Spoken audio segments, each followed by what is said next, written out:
वबश्शिरिल्लज़ीना आमनू वअमिलुस्सॉलिहात,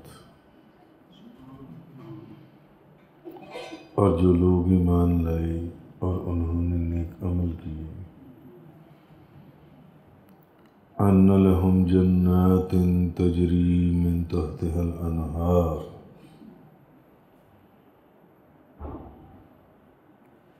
उनको ये बशारत दे दी ये कि उनके लिए ऐसे बागात हैं जिन बागों के नीचे दरिया बह रही हैं। कुल्लमा रुज़िक़ू मिन्हा मिन समरतिर रिज़्क़ा, जब भी उनको बागात से कोई फल खाने के लिए दिया जाएगा, उन बागों में से कोई फल खाने के लिए दिया जाएगा, क़ालू हाज़ल्लज़ी रुज़िक़ना मिन क़ब्ल,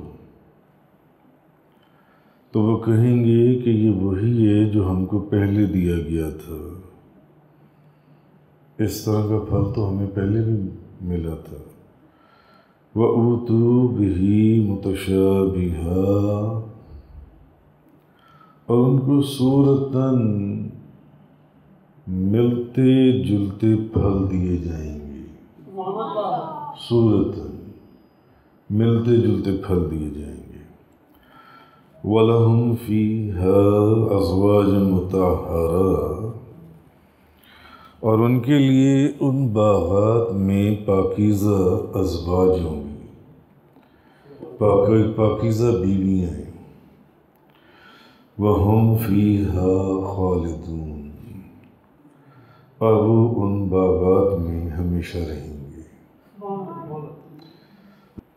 सूरतुल बकरा की आयत नंबर 25 का बयान और तफसीर शुरू हुई थी,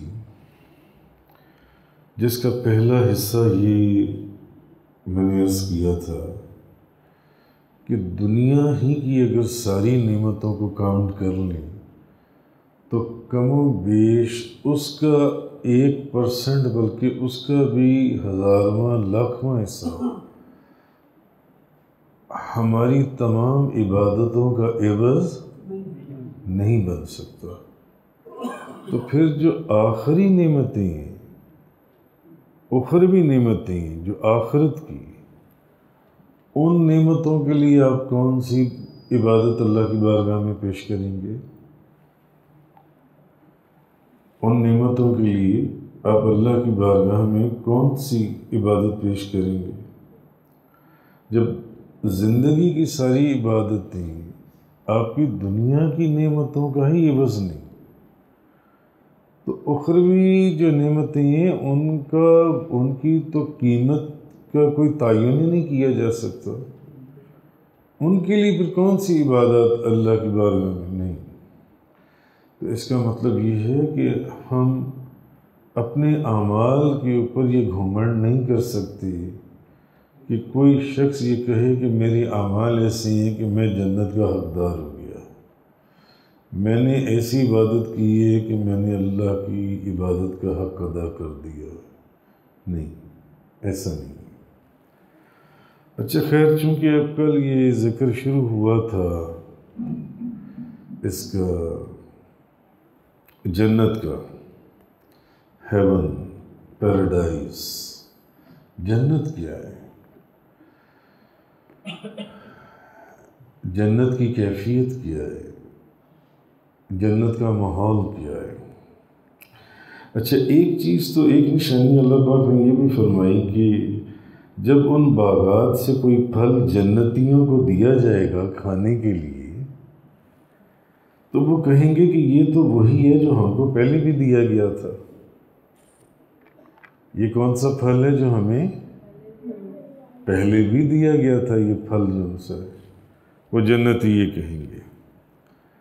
तो हाकिम ने मुस्तदरक में हज़रत सौबान रज़ी अल्लाह ताला अन्हु से मरफ़ून रिवायत किया कि अहले जन्नत में से नबी करीम सल्लल्लाहु अलैहि वसल्लम ने फरमाया कि अहले जन्नत में से कोई शख्स फल तोड़ेगा और अभी वो फल उसके मुंह तक नहीं पहुंचेगा। एक शख्स अहले जन्नत में से जन्नत का फल तोड़ेगा, अभी वो फल उसके मुंह तक नहीं पहुंचेगा कि उसी दरख्त के ऊपर उसके बदले में एक फल और लग जाएगा। अभी वो फल उसने तोड़ा और अभी उसने मुंह में डाला नहीं, वहां एक फल और लग जाएगा। यहां पर भी ऐसी है, यहां ऐसे है, ऐसे नहीं है। अच्छा, फिर वो कहेगा कि ये तो उसी तरह है, उसी तरह का फल है, वैसा ही है। और ये भी हो सकता है कि जन्नत के फल शक्ल और सूरत में दुनिया के फलों की तरह हो। उसकी वजह क्या है? ताकि जब आप जन्नत में जाएं, यानी जन्नती जो है वो फलों की तरफ ज़्यादा रग़बत करें। जो चीज़ पहले देखी होती है उससे इंसान मानूस होता है या नहीं होता? उससे इंसान मानूस होता है। लेकिन कोई नई चीज़ अगर हो तो उसको देखकर पहले वो सोचता है, समझता है, फिर कुछ करना चाहता है। लेकिन जो चीज़ पहले देखी हो उससे वो मानूस होता है। शायद जन्नतियों को इसलिए ताकि फल वही दिखाए जाएंगे जो शायद पहले भी वो खा चुके थे, मगर उनका जायका मुख्तलिफ होगा, उनका जायका मुख्तलिफ होगा, ताकि वो उनसे मानूस हो जाए। तो उस वक्त जन्नती कहेंगे कि ये ऐसे ही फल हैं जैसे हमें जन्नत में दिए गए थे। हालांकि वो सिर्फ सूरत में, देखने में दुनिया के फलों की मानंद होंगे, जबकि उनको दुनिया के फलों से क्या निस्बत जी, उनका जायका जो उनसे वो मुख्तलिफ होगा, उनका उन फलों का जायका। जन्नत के माने क्या है? जिन को भी जिन इसलिए कहते हैं कि वो छुपा हुआ होता है, आपको नज़र नहीं आता, इसलिए इसको जिन कहते हैं। फलम्मा जन्न अलैहिल लैल, जब रात ने उनको छुपा लिया। जन्नत उस बाग को कहती हैं जिसमें बहुत ज़्यादा घने दरख्त हैं। जन्नत उस बाग को कहती हैं जिसमें बहुत ज़्यादा घने दरख्त हों, और दरख्तों के घनेपन इतने दरख्त हों कि उनके साए की वजह से ज़मीन छुप जाए, ऐसे बाग को जन्नत कहते हैं। जिस बाग में इतने दरख्त हों कि वो दरख्त इतने घने हों कि उनके साए से ज़मीन छुप जाए, ऐसे बागात को जन्नत कहते हैं। फिर ये कि दारुल जज़ा का नाम जन्नत इसलिए कि उसको ज़मीन की जन्नत यानी घने बागों से तशबीह दी गई है। आखिरत की जन्नत को सिर्फ तशबीह दी गई है, जैसे वहाँ फलों को सूरतन वैसा ही दिखाया गया है जो उनसे। हालांकि दोनों जन्नतों में बहुत फ़र्क है। या फिर जन्नत को इसलिए भी जन्नत कहा गया है कि उसकी जो नेमतें हैं वो हमसे छुपी हुई हैं। जन्नत की नेमतें, अभी तक तो जन्नत की नेमतें आपने देखी हैं या नहीं देखी हैं? इसलिए भी जन्नत को जन्नत कहा गया कि जन्नत की नेमतें जो हैं वो हमसे छुपी हुई हैं। कुरान मजीद में फला तअलमु नफ्सुम मा उख्फिय लहुम मिन कुर्रति अयुन, सो किसी को मालूम नहीं कि उनकी आँखों की ठंडक के लिए क्या चीज़ पोशीदा रखी गई है। इनकी जन्नतियों की आँखों की ठंडक के लिए क्या चीज़ पोशीदा रखी गई है, क्या चीज़?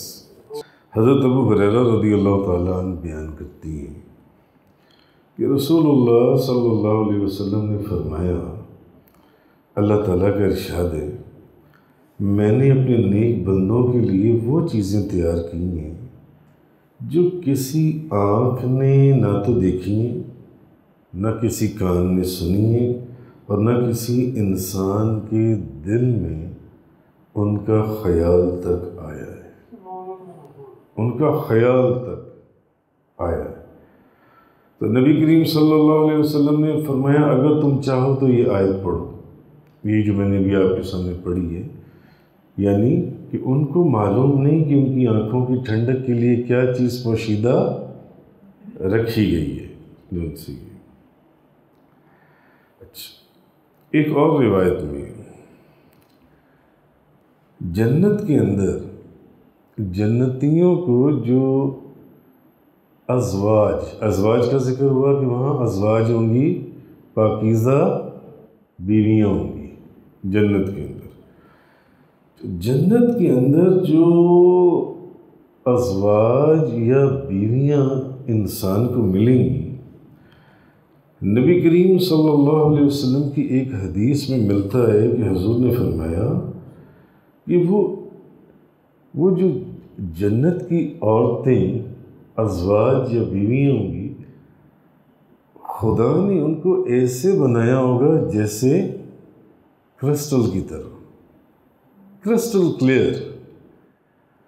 उनकी पिंडलियों में से उनकी अंदर का मग़ज़ नज़र आएगा इंसान जब देखेगा। अभी आप देखें तो कुछ आपको अंदर नज़र आता है? नहीं। वो ऐसी क्रिस्टल क्लियर होगी कि आपको उनकी पिंडलियों के अंदर उनका मग़ज़ नज़र आएगा बाहर से। नबी करीम सल्लल्लाहु अलैहि वसल्लम आपने फरमाया, और ये उनके हुस्न की अभी तो सिर्फ एक झलक है, एक मिसाल है, एक झलक है। उनके दिलों में ना तो इख्तलाफात होंगे और ना बुग़्ज़ होंगे, सबके दिल एक तरह के होंगे, सबके दिल। और वो सुबह शाम अल्लाह की तस्बीह बयान करेंगे। यहाँ तो आप 2 शादियाँ कर लें या 4 शादियाँ कर लें तो क्या होता है?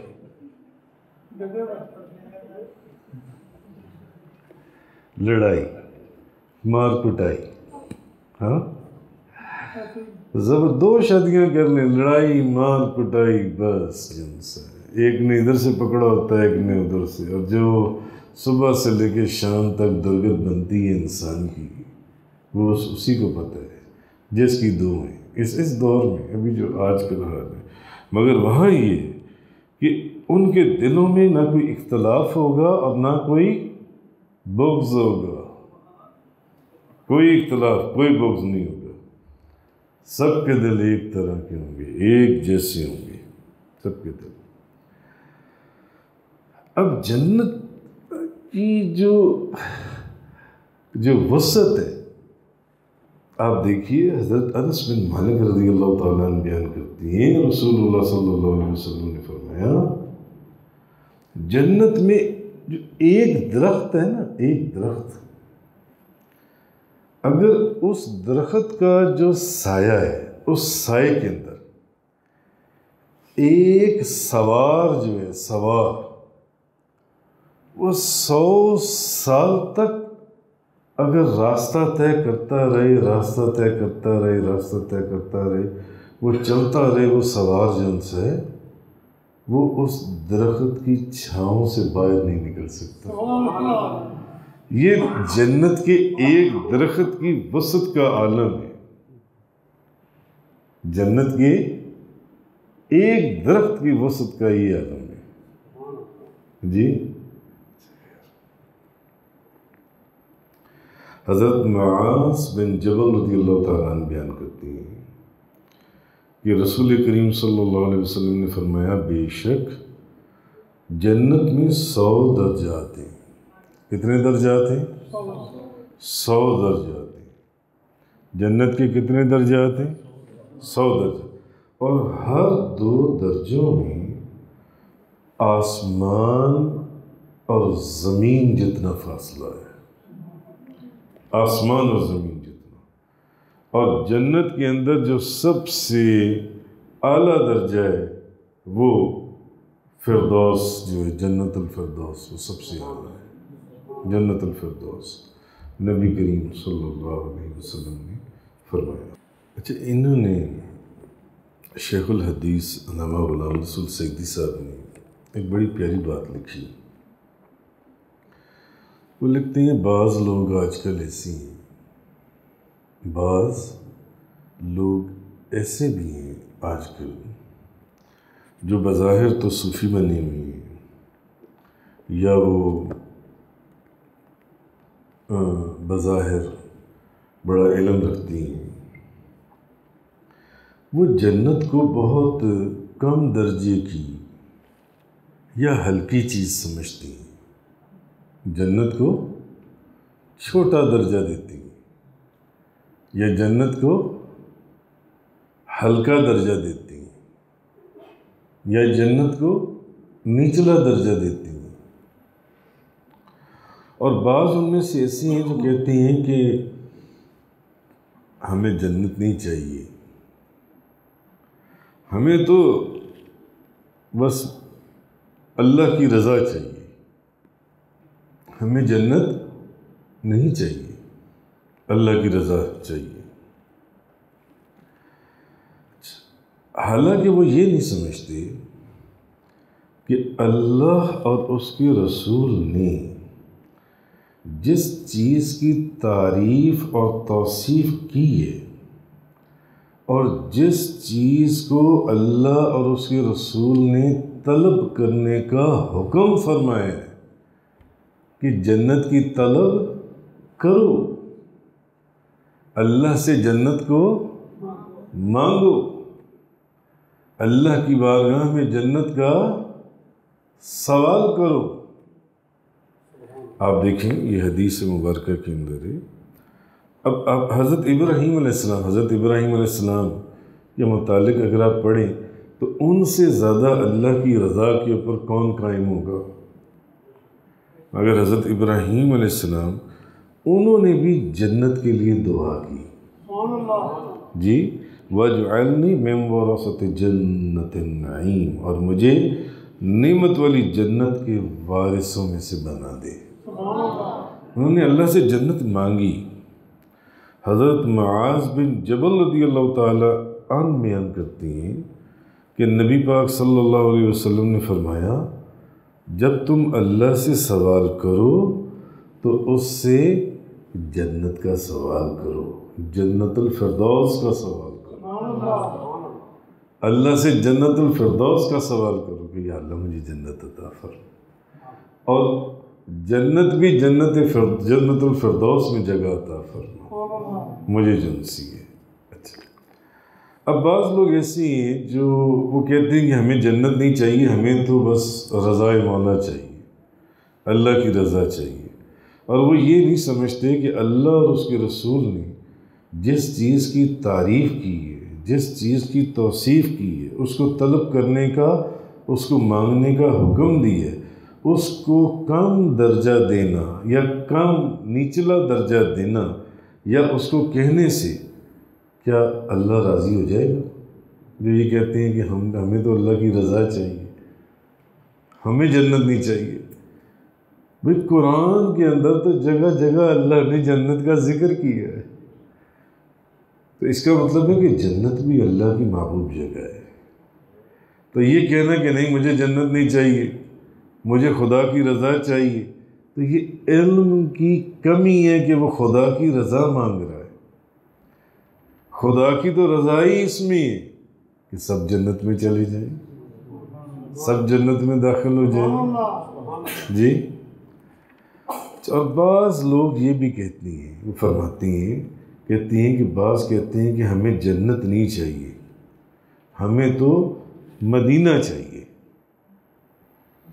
हमें जन्नत नहीं चाहिए, हमें मदीना चाहिए। और लिहाजा वो जन्नत को अदना और मदीना मुनव्वरा को आला करार देती है। मदीना मुनव्वरा को आला करार दे। वो कहते हैं हमें जन्नत नहीं चाहिए, हमें मदीना मुनव्वरा चाहिए, हमें तो मदीना चाहिए। तो जन्नत को अदना दर्जा दे दिया और मदीना तैयबा को आला दर्जा दे दिया। मुझे आप बताइए एक बात, मदीना मुनव्वरा की अज़मत किन की बदौलत है जी? मदीना तैयबा की जो अज़मत है, उसकी जो शान है, उसकी जो बुजुर्गी है, वो किसकी वजह से है? नबी करीम सल्लल्लाहु अलैहि वसल्लम की वजह। नबी पाक मदीना तैयबा में हैं। मदीना मुनव्वरा नबी करीम सल्लल्लाहु अलैहि वसल्लम का मस्कन है। तो मदीना मुनव्वरा की ये अज़मत है और ये शान है और ये बुजुर्गी है और ये मुकाम है। अगर हजूर मदीना तैयबा में ना होते तो क्या मदीना मुनव्वरा की ये अज़मत होनी थी, ये शान होनी थी, ये दर्जा और मुकाम होना था? नहीं। आज जो करोड़ों लोग मदीना तैयबा की ज़ियारत के लिए जा रहे हैं, वो किसके सदक़े और वसीले से जा रही हैं? फ़कत नबी करीम सल्लल्लाहु अलैहि वसल्लम के वसीले से।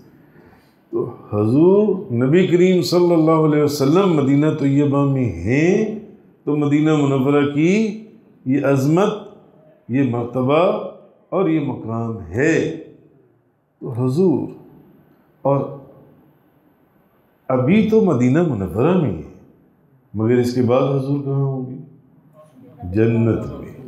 यहाँ तो एक मखसूस वक़्त है और जन्नत उनका हमेशा हमेशा का मस्कन है। तो अगर आप मदीना तैयबा को आला करार दें और जन्नत को माज़अल्लाह अस्तग़फ़िरुल्लाह हल्का करार दें, तो ये भी सख्त गलत है। क्यों? क्योंकि मदीना तैयबा की अज़मत और शान नबी करीम सल्लल्लाहु अलैहि वसल्लम की बरकत से है। आज हजूर मदीना मुनव्वरा में, तो मदीना मुनव्वरा की अज़मत और शान है। कल जब हजूर जन्नत में होंगे और हमेशा हमेशा के लिए जन्नत में होंगे और जन्नत ही उनका मस्कन होगा, तो फिर जन्नत जौन सी है, तो ये कैसे कि ये एक तो हजूर का मस्कन जो है वो आला है और दूसरा हजूर का मस्कन जौन सा वो नीचे, और जिसमें हमेशा के लिए रहना, तो ये तो एक फिर मखसूस वक़्त है जिनसे ना। तो ये चीज़ भी हमें समझनी चाहिए। तो असल चीज़ जौन सी है, तो अल्लाह की रज़ा जौन सी है, वो जन्नत को मांगने में है, जन्नत को मांगने में।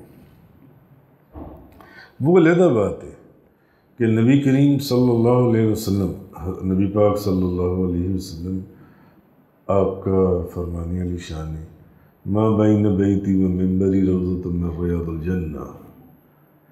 मेरे मिंबर से लेके मेरे हुजरे तक, मेरे घर तक जितनी जगह है, ये सारी जन्नत का हिस्सा है।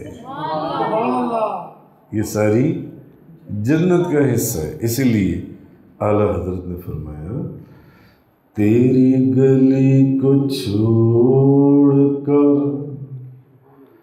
बाग़े जिना में जाए कौन, या रसूल अल्लाह तेरी गली को छोड़कर बाग़े जिना में जाए कौन, नकद मिले जो मुद्दा वादे पे दिल लगाए कौन।